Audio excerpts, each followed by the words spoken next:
So, you want to make your first million, but let me take a guess of what your day looks like. You wake up, you grab your phone, you open TikTok and start scrolling for 30 minutes before you convince yourself to go downstairs. You then spend 20 minutes deciding and preparing what you want to eat for breakfast. You then sit at your desk and proceed to spend the next 3 hours watching self-help podcasts, thinking that maybe if you just watch one more, that maybe you'll finally be successful.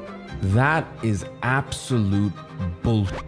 Or maybe you're one of those self-help junkies that's a step above. So you wake up at 6 a.m. and you start your 15-step morning routine that lasts 4 hours. And by the end of it, you're so tired that you need a nap.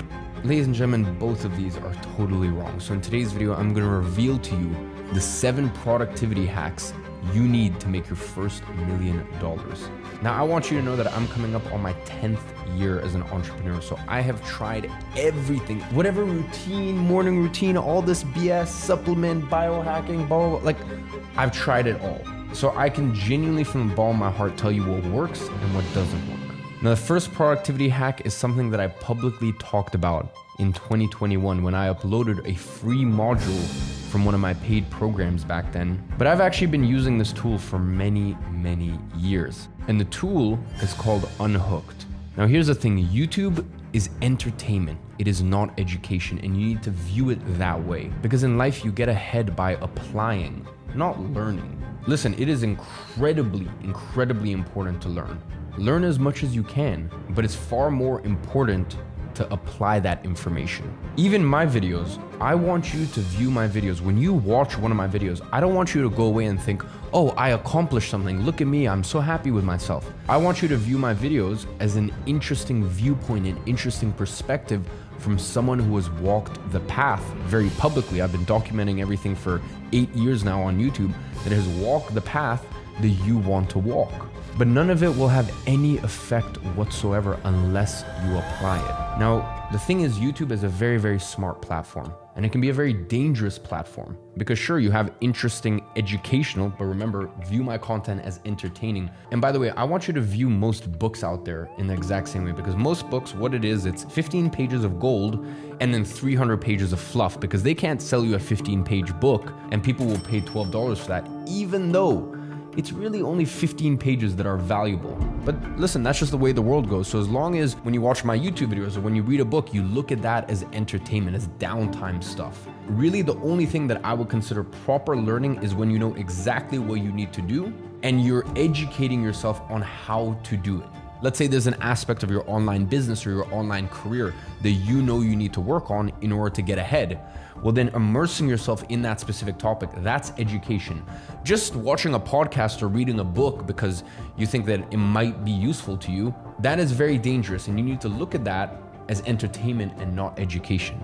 So getting back to YouTube, there is some amazing information here on YouTube, and in fact, some educational content here on YouTube that will help you fix a specific problem in your life. You know, let's say, for example, you're running a marathon. The best thing you can do, of course, is get a coach that's going to work with you. Maybe even get a paid program that's going to go, hey, here's the plan. In month 1, you do this. Month 2, you do this. Month 3, you do that. But if you don't have the funds to do it, well, then you can learn a lot on YouTube. But that is real intentional education. You're going on YouTube and you're going, hey, I want to learn this skill, or I want to complete this thing. How do I do it? Can I get as much information about this thing? That is intentional. Whereas when you go on the YouTube home feed, that's not intentional at all. All that the algorithm is doing is just trying to pull you in and try to grasp and try to take your attention. So that's why I've been saying for years and years that people need to download Chrome extensions or applications like Unhooked. What it does is it hides a lot of the things that are unimportant to you here on YouTube. So on the settings, I want you to turn on hide home feed. So that way, when you go on YouTube, you won't see your home feed. I want you to turn off the side recommendations, so to hide the video sidebar. And I also want you to hide the comments. So the only thing that is left is your subscription box, because once again, you need to be very, very intentional with that, of the people that you subscribe to. And once again, your subscription box can be a place for light entertainment, but I don't want you going on the home page and now all of a sudden you're recommending a video that you think is gonna help you, but once again, it is not intentional education. Now, I also want to make something very clear. I am literally shooting myself in the foot by telling you this, but I don't care. I want you to get ahead in life. And by the way, if that means that you watch less of my content, or what happens for a lot of people I've noticed is maybe my content is beneficial to you at a beginning stage in life, and then you get to more intermediate and my content is a little less applicable. And the funny thing I've seen is once you actually get to an exceptional stage of life, my content becomes relevant again because you start to look at what I'm saying and the viewpoint from a much different perspective of someone who's already made it. And now you can kind of start to understand why I say the things that I say. So really the reason that I want to make all of this clear to you is that you need to be extremely diligent with where you put your attention. So the first productivity hack is I want you to download Unhooked and get rid of any stupid recommendations, no stupid comments, no sidebar. Reclaim your attention and your focus. Now, real quick before we get into the next part of the video, I get so many people asking for specific Q&As about business, about how to start your online career. And I'm gonna be honest, here on YouTube, I don't really speak to people's specific situations. And on my personal Instagram, like for me, that's just like a joke. That's just where I post like photo dumps from trips and holidays and life basically. But that's why I created a separate private Instagram page called Talk with E-Man. It is entirely free. And that's actually where I aim to do a Q&A. So answering you guys' questions once a week. As I said, it's free. So a lot of weeks I miss it. I'm human, I have a lot of things going on, but I try my best to do weekly. So if you ever had any more business specific or making money online specific questions, go ahead and follow that account. So the second and probably most important productivity hack is that I want you to plan the day the night before. Now I know it sounds too simple to be true, but that's why most people don't do it. You know, there's something very special that goes on overnight when you have set your intention, you know, when you go into the day with true intention. When you set your intention the night before, something very special happens while you're sleeping. I've definitely noticed that. Now, it can be as simple as 3 tasks, 3 main things for the day. Now, back in the day from 2016 to around 2019, 2020, when I was really driving the business forward, I didn't have the leadership that I have in my different companies and the business partners and the CEOs that I have in my different companies. I used to plan my day hour by hour. So literally hour by hour, what am I doing? These days, of course, I've got my calendar, I've got my assistant and things are penciled in. But apart from that, I like to free flow. For me, the most important thing is looking at my calendar, knowing what I have the next day put in place, whether that be important business calls, important meetings, certain duties that I need to tend to. And for me, it's as simple as writing down 3 to 5 things I need to accomplish that day. It's that simple, but I promise you it works. So try it tonight. Tonight, just very simply write 3 to 5 things down tonight before tomorrow starts, and you'll see your brain starts working overnight and you go into tomorrow with real intention. Now, the third productivity hack is to wear the same outfits. Now, hear me out. I believe that when you leave the house, or let's say you're doing, you've got a meeting or you've got some recording or something like that, I believe in dressing the part. Now, by the way, dressing the part can mean different things to different people. I like to dress smart casual. So when I leave the house, a lot of times I've got a blazer, maybe blazer, trousers, some smart casual shoes. Sometimes I'm even wearing suits, for meetings and stuff like that. Now, I feel like if I came and recorded YouTube videos and I was wearing a suit, people would just find that a little strange. Or, when I've got my Zoom meetings, I feel like that would be a little strange because I don't have a physical office that I need to go to every day. So dressing the part can mean different things to you. And I definitely believe that in my early younger years, dressing the part and actually overdressing, I used to overdress pretty much to everything, really helped me, because when you're young, some people will already try to discredit you in business. So if you're there with a hoodie and big graphic tees and this and that, you're not doing yourself any favors. So definitely, especially when you're younger, overdress. But when you're home, when I'm home and I know that all I have is some Zoom meetings, I've got calls all day, stuff like that, I pretty much wear the same thing every single day. Now, variations of it, most of the time I don't wear big crazy colors when I'm at the home. For me, it's simple. It's the same few pairs of jeans/trousers, pretty much the same shoes, and the same brand t-shirt in various different colors. And this really just makes your life a lot easier. And we're gonna get to another point that I wanna talk about a little later on, another productivity hack, but it's just something that you no longer need to think about. When you've just got a simple brand of shoes that you wear at home, and by the way, I know this sounds funny, but I personally prefer to wear shoes in the house. I wear shoes in the house. And the reason that is because I don't go to an office, I feel like when I'm wearing shoes, I know that, okay, it's time to be serious. Because for me to walk around the house with like flip-flops or sandals or shoeless, I feel like that's stuff I like to do when I'm not working or I'm in my off time or whatever. But when I'm in flow, when I'm in the zone, I like to wear shoes in the house because for me, it just means that, okay, I know I'm doing some serious work here. Make sure it's not sweatpants and make sure it's not sloppy clothing. You know, take yourself seriously. Now, when you have external meetings or even if it's a Zoom call, then you can kind of dress up a little bit more depending on the situation. But when you're just at your computer for 8 hours working, grinding on a singular task or a few tasks, and you know, you're not really interacting too much with the outside world, just have sort of your plain uniform that you go to every day. Now, the fourth productivity hack falls in line with the same philosophy as the last one, you know, this whole philosophy of consistency. So the fourth productivity hack is to meal prep at the beginning of the week. And what you want to do is you want to have the same meals for the entire week. Now, I'm in the fortunate position where I have a full-time chef in pretty much every single one of my homes. You know, obviously if I'm traveling sometimes and I'm staying in a hotel in a different country, it's a different story. But apart from that, I have that luxury, and that was something that I was always really looking forward to once I started making serious money. But well before that, when I was first starting out my businesses, at the beginning of the week, I would meal prep the same breakfast, lunch, and dinner for the entire week. In fact, actually back then I didn't even eat breakfast. I was doing intermittent fasting for a few years. Now, what I would do to keep it a little bit more interesting is each week I might cycle a different thing. So like each week, the breakfast or the lunch or the dinner would be different. So I would cycle that week to week, but day to day within that week, it was all the same. Now, I genuinely think way too many people look at food as leisure or some fun thing. But listen to me, unless you're on holiday, you're retired, or you are rich as fuck, food is fuel. That is it. Food is literally just there to fuel you. Nothing else, nothing more. And day to day for me when I eat food, because I still don't really eat exciting food. I pretty much just lots of meat, fish, healthy fats, lots of avocado. Day to day when I'm eating that, all I see is fuel. Now, when I go to restaurants, it's a totally different story. Then you can eat for enjoyment. When you're on holiday, once again, totally different story. But day to day, all it is fuel. And maybe this is kind of my Russian side coming out. You know, I'm from a place in Russia called Dagestan, and I grew up there for the early part of my life. And I guess in Russia and Dagestan, like food is just fuel. Like we're not very romantic about food. I don't know if you've ever had Russian food. Maybe some Russian people would disagree, but it's not very tasty. It's just practical. That's all it is. So just make sure food does not take up a crazy amount of your life. Meal prep at the beginning of the week and just make sure it's the same food for the entire week. And then the next week you can cycle to something different. Now, the fifth productivity hack is another one where I'm shooting myself in the foot.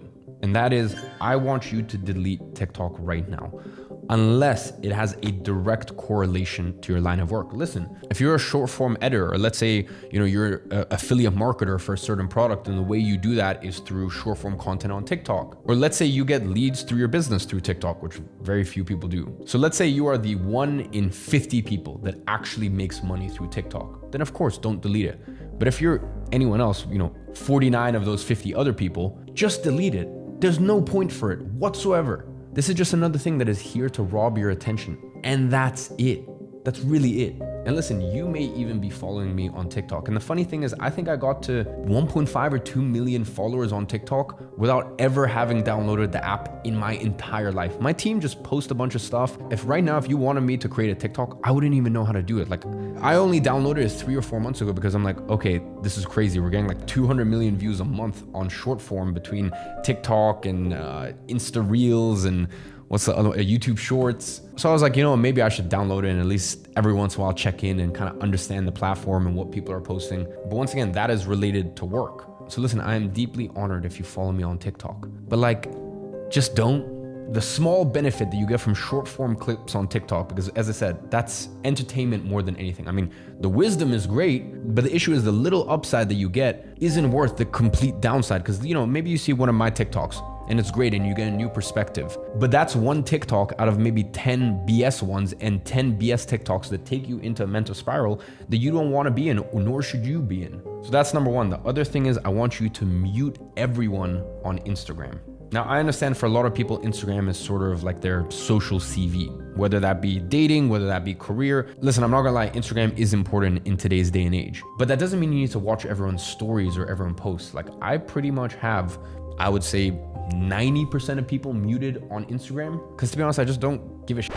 Like, unless it's like a close friend of mine or like C-suite level at one of my companies, like really top managerial people in my companies, the CEOs or CMOs or whatever, like I don't need to know what you're doing day to day. I'm gonna be honest. And you need to have that exact same focus and that exact same protection around your attention. Now, the next productivity hack is to create a simple 3-step morning routine. Listen, most morning routines are absolute BS. And by the way, I was one of those people who used to have that 10-step routine that would take 4 hours. So by the way, when I say all of this stuff, I'm not judging because I've been there. Like I told you, I'm coming up to my 10th year as an entrepreneur. When I first made my first penny online, I have done everything. I've tried everything. So I'm not sitting here judging you. I'm just trying to relay really what actually works and what's fluff. So when you see all of these 15-step morning routine, blah, blah, blah. And by the way, when you see all these morning routines where they wake up at 5 a.m., it's all BS. Wake up whatever time you want to wake up. It doesn't matter, trust me. Now, here's the thing. If you have work or you have school, then yeah, you should be an early riser. I'm sure most of you guys know I dropped out at 17 because I was already making crazy money. I had an employee, like I had a proper business. So I dropped out of school at 17. I also had to take care of me and my single mom. So, my life story was a little different. But before that, when I was still in school, I used to be an early riser. I hated it. I'm not really a morning person. I hated it. But for me, it was getting those early hours of working before school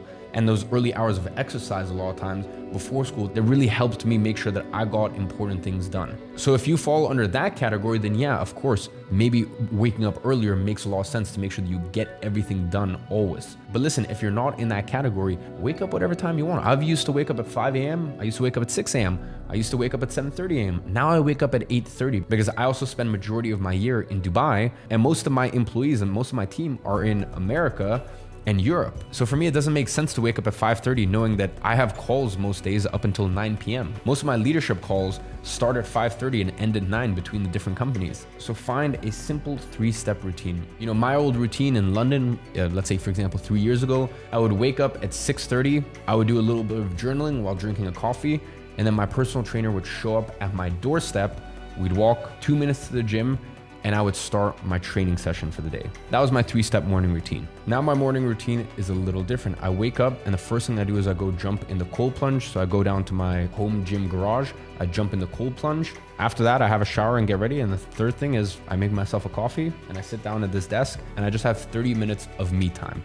I just jot down ideas, vision for my companies. I look at my overall corporate structure, my investments, where my investments fall into within my different entities, within my different holding companies and my different trusts. And as I said, it's a lot to manage these days. And then I get started with the day. So whatever fits best into your life. Now I'm very lucky where I train at 4 p.m. every day. I like that. That works for me. But back in the day, really the only practical time to work out was first thing in the morning. So just find whatever works for you, but just make sure it's a 3-step morning routine. No 10-step or 12-step and nothing that takes 4 hours. It really genuinely should take you no more than an hour, hour and a half from the moment that you wake up to the moment that you get to your desk and you're getting to work. Now, the last hack may seem simple, but once again, that is the beauty of it. And that is that I want you to lay out your clothes the night before. The worst thing in the morning that you can have is the decision fatigue of deciding, okay, what am I gonna wear today? Now, I've already told you, you should have your sort of home work uniform, which is just very simple, very easy to put together, but still nonetheless, you should lay it out the night before.